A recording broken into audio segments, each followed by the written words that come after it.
दोस्तों, मैं हूं सदा और आप सुन रहे हैं बेनाम रेडियो। और आज मैं सुनाऊंगा आपको मेरी लिखी कहानी अदिति।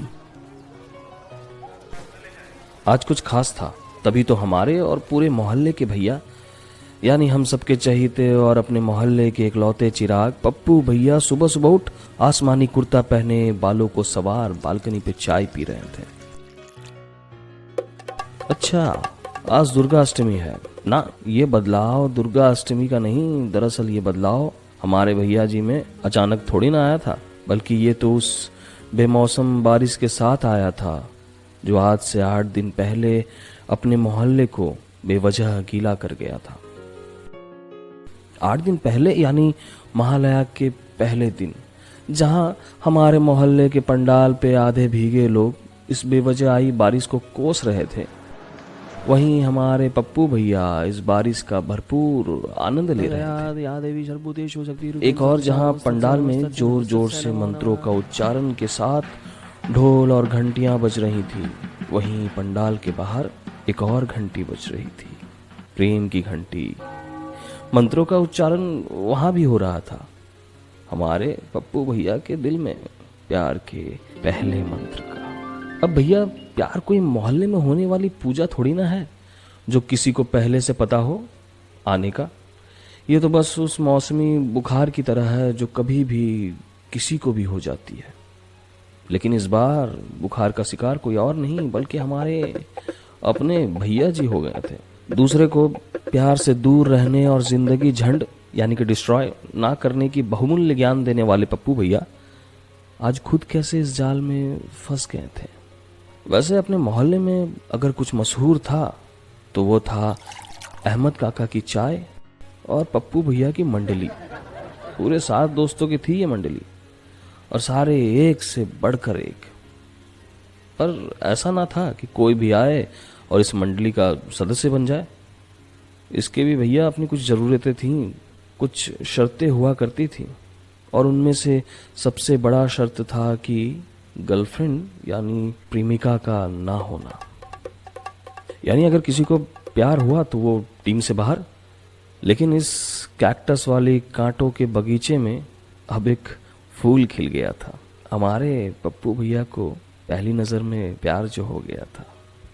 आंखें फाड़ते हुए मुंह खोले पप्पू भैया को उस लड़की को देखते हुए अब हमारे गोलू भैया से रहा नहीं गया, और गरम समोसा खाते हुए गोलू भैया ने अपना बहुमूल्य ज्ञान पप्पू भैया को दे मारा।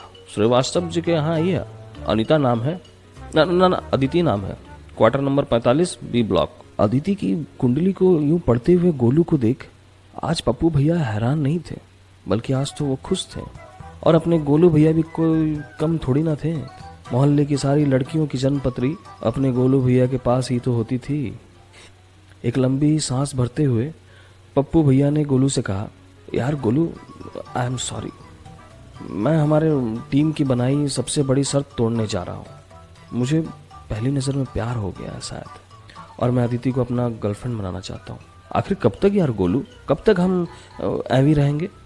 गोलू चौथा समोसा खाने ही वाला था कि एक पल के लिए रुक कुछ सेकंड पप्पू भैया की ओर देखा और दूसरे हाथ में पकड़े चाय पीते कहा, कोई बात नहीं, वैसे सिर्फ तुम ही बाकी थे, हम सबकी तो गर्लफ्रेंड है।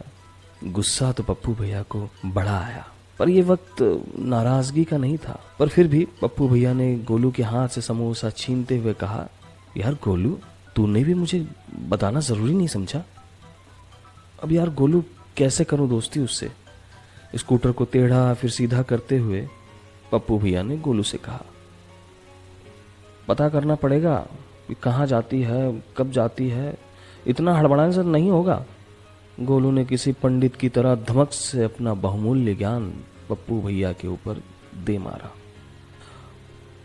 पूरे 8 दिन बीत चुके हैं। अपने पप्पू भैया की प्यार की नैया रेंगते रेंगते ही सही, पर थोड़ी आगे तो बढ़ी है। और इस बीच कई उपलब्धियां भी हासिल हुई हैं, जैसे अदिति के द्वारा फेंके गए चॉकलेट का रैपर, पी गई कोल्ड ड्रिंक के फेंके हुए खाली कैन, और जो मिले दोनों हाथ से उठा ले आते वो खाली कैन अपने पप्पू भैया के लिए किसी ताजमहल से कम थोड़ी ना था।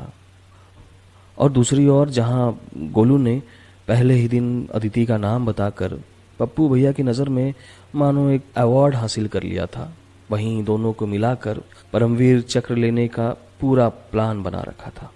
बस दोनों को मिलवाना ही तो बाकी था। पूजा भी खत्म हो चली है, दिवालियों की तैयारियां भी शुरू हो गई हैं। यार गोलू, शायद मेरा कुछ नहीं हो सकता। अब तक मैं उससे बात तक नहीं कर पाया ठीक से। अरे उसके चक्कर मार मार के तो अब पूरे मोहल्ले को पता चल गया होगा।